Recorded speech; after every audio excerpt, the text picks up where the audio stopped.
സെബന്യാവ് 1-ാമത്തെ അധ്യായം അതിൻ്റെ 9-ാമത്തെ വാക്യത്തിൽ ഇങ്ങനെ വായിക്കുന്നു. ആ നാളിൽ ഞാൻ ഉമ്മറപ്പടി ചാടിക്കടക്കുന്ന ഏവരെയും സാഹസവും വഞ്ചനയും കൊണ്ട് തങ്ങളുടെ യജമാനന്മാരുടെ വീടുകളെ നിറയ്ക്കുന്നവരെയും സന്ദർശിക്കും എന്ന് കാണുന്നു.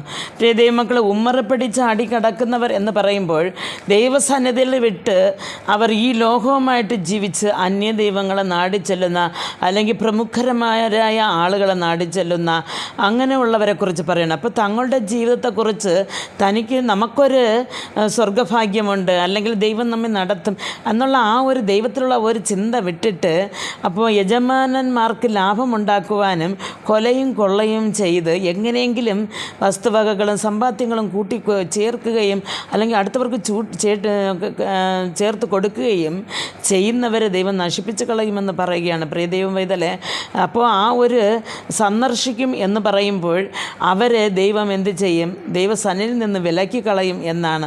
അപ്പോൾ നാം നമ്മുടെ ജീവിതത്തിൽ അടുത്തവരുടെ ലാഭത്തിന് വേണ്ടിയോ അല്ലെങ്കിൽ നമ്മുടെ സ്വന്തം ലാഭത്തിന് വേണ്ടിയോ ദൈവസന്നിധിയെ വിട്ട് ചാടിക്കടന്ന് വേറൊരു മതത്തെ സ്വീകരിക്കുക അല്ലെങ്കിൽ വേറൊരു മാന്ത്രികങ്ങൾ അങ്ങനെയുള്ളവർക്ക് വേറെ പോകാതെ കർത്താവിൽ തന്നെ വിശ്വസിച്ച് കർത്താവിൽ തന്നെ ഉറച്ചു നിൽക്കുകയാണെങ്കിൽ ദൈവസന്നിധിയിൽ നമുക്ക് അനുഗ്രഹം കിട്ടും.